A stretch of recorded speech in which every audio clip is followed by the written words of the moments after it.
AskReddit. People of Reddit, which conspiracy theory is so believable that it might be true? That your phone's microphone is constantly hot and it's listening for keywords to target advertising. Most glaring instance where this happened to me was when I walked into a colleague's office. He had just gotten a standing desk, but one that goes on top of his existing desk rather than a standalone model. That's important to note. I said, "Nice standing desk, when did you get that?"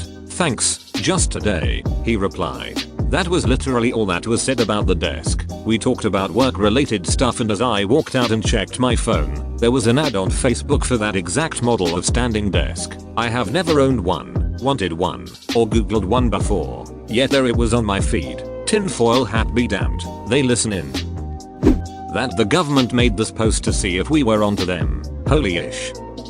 My conspiracy theory: Facebook purposely attempts to ruin people's relationships because the drama gets more views and more views sell more ads. Several years ago they introduced a feature so that your comments on other pages would show up in your friends' feeds. So if you're secretly an atheist and you comment on some atheist page, it shows up in your devout Southern Baptist Grandma Muriel's timeline, even though it's a conversation that has nothing to do with her and there's no reason for it to be.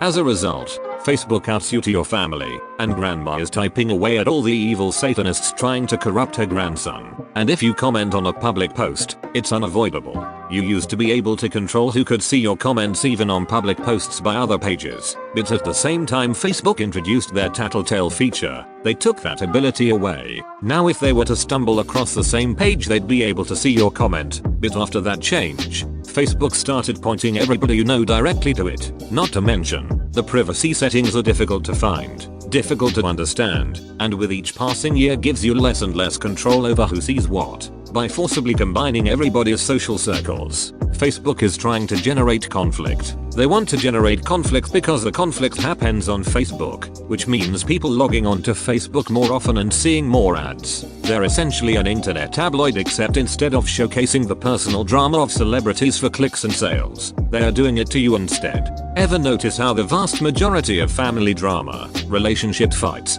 etc. these days happens on Facebook? That's by design. Facebook is literally destroying the social fabric to make a buck. Consuming relationship. The Laurel Canyon Conspiracy. Basically, if you look at the counterculture revolutionaries in the music industry in the 60s, most of them were the children of military intelligence people. So the theory is that the free love, lots of drugs movement they inspired was done intentionally to distract the youth from a full-scale revolution. The thought was if the angry youth of the mid to late 60s were too high and getting laid all the time, they would stop caring as much about societal ills and then basically sleepwalk through the 70s, which they did. I stumbled upon this when I was reading up on Jim Morrison and how his father was the one who called in the fake strike at the Gulf of Tonkin that kicked off the Vietnam War, and which was shown later to have been a false flag. Turns out, a lot of his contemporaries were also children of highly placed military people with ties to intelligence. Strange that they all wound up in Laurel Canyon as part of the same movement. Robert Kardashian destroyed evidence that would have convicted OJ. He was handed a Louis Vuitton garment bag by OJ's assistant right as OJ returned from Chicago. None of the cops paid any attention to him as he walked away with the bag. When the bag theory was discovered 1 month later, Kardashian claimed to have lost it. The theory continues to be that he was hired to represent OJ so he couldn't be called to testify due to attorney-client privilege. His law license had expired, and he hadn't practiced law for 20 years at the time. He went and reactivated his license just to serve on the defense. I don't know if it's a conspiracy theory at this point, but a lot of people still don't acknowledge that your internet searches and social media profiles are absolutely being used as training models by major IT companies. I was a drunk college student and had access to them to run AI training. If you still think you're off the grid, you're an idiot. Being frank, it's not a big deal if you don't have darkish to hide. Those people are too busy building the new technological world to give a ish that you look at midget porn. But don't delude yourself to think people don't have access to anything you do on the internet. Jeffrey Epstein is a Florida billionaire who probably is running an underage sex trafficking ring. A brief background. In 2007, dozens of underage women came forward saying Epstein was having sex with them in Florida. They also claimed that he passed the girls along to other elites and ran a sex ring blackmailing service kinda. Trump. Bill Clinton, Kevin Spacey and Prince Andrew are all known associates of Epstein and would go on his plane dubbed Lolita Express to a private island in the Caribbean. What happened next was ridiculous. Epstein hired the best legal team ever, like as good as OJ's. Dershowitz was involved in all that. Acosta was the prosecutor against Epstein and he is now appointed by Trump in his cabinet. Acosta gave Epstein the plea deal of his life. He was found guilty of one charge of sex with a minor in spite of being accused by dozens of girls and had to register as a sex offender. He got 13 months in jail, but he only served 10. Here is the kicker. He could leave jail 6 times 1 week to go work at his at-home office. He was supposed to go to prison, but stayed in a local jail for some reason. He was granted immunity. All co-conspirators in the case were given immunity. This means that if further evidence comes out against other people with the case, they can't be prosecuted again. His house butler was found guilty of obstruction of justice regarding the evidence against Epstein. He got more jail time years than Epstein. The police commissioner on the case stepped down because he thought it was rigged. Miami Herald said it was the deal of a lifetime. Epstein is now free and still has billions of dollars. Acosta has told friends that he was scared to go against the powers that be because they would squash his career. This all happened in 2008, I think. The Dodge just reopened the case last month due to a ferry going on. Clinton and Trump, among other famous people like Kevin Spacey, have been documented flying on Epstein's plane to his infamous Lolita Express. A Miami judge just ruled last week literally that Epstein's case was illegal and violated law because Acosta did not consult the victims before bringing the plea deal.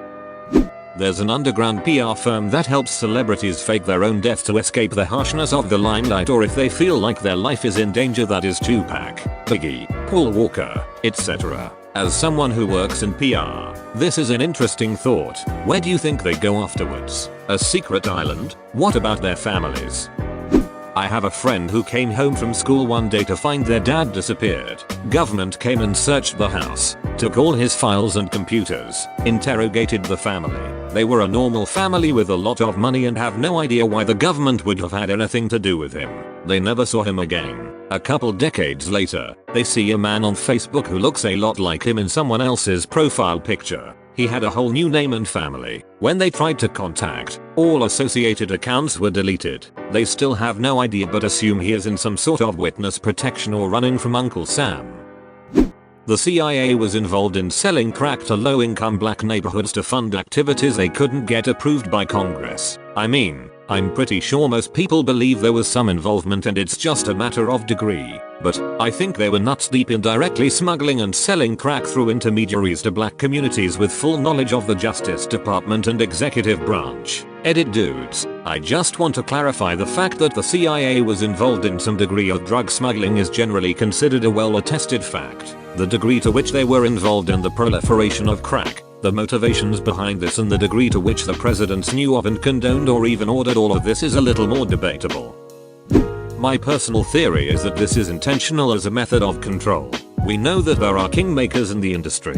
If Disney or Universal backs your music career, you're going to be a star regardless of your talent. Same goes for most other industries. So some of the bigwigs have an eye for talent with an exploitable weakness. Someone you can feed an illegal vice to when they're playing by their rules, and then leak a tragic horror on if they go off script. Used to be homosexuality, but fortunately that became socially acceptable, so now it's pedophiles and other sexual abusers. I'm not 100% convinced on this, or rather, I'm not convinced it's a conspiracy. It could be that many people in the industry have all found out independently that it's easier to control sexual predators once they're in the spotlight. But it does seem oddly convenient that there are so many of them in Hollywood, more easier than other industries. This is a classic strategy among intelligence agencies as well, called compromise from the Russian. You deliberately recruit someone with a strong vice, the more taboo and or illegal the better, and then you groom them to climb the ladder to positions of high influence or authority. Then you reveal to them your blackmail material, and if they ever think of stepping out of line they'll think twice and more often than not obey your orders. The idea that powerful Hollywood producers would do this to actors and directors isn't too much of a stretch to me, considering the money involved and the beautiful individuals attracted to the industry that would be easy to exploit sexually in this manner. JFK accidentally shot by his own Secret Service agent who turned round when Lee Harvey Oswald fired. Doesn't exonerate Oswald, explains why there was a cover-up, and fits the ballistic report way better. So Oswald fired twice then. So Oswald shoots and misses or hits the TX Gov, SS panics and hits the governor of TX or the president. Oswald lands the headshot. Thanks for watching. I hope you enjoyed your daily dose of vitamin R. Don't forget to like and subscribe if you want to see more. Stay healthy. See you on the next video.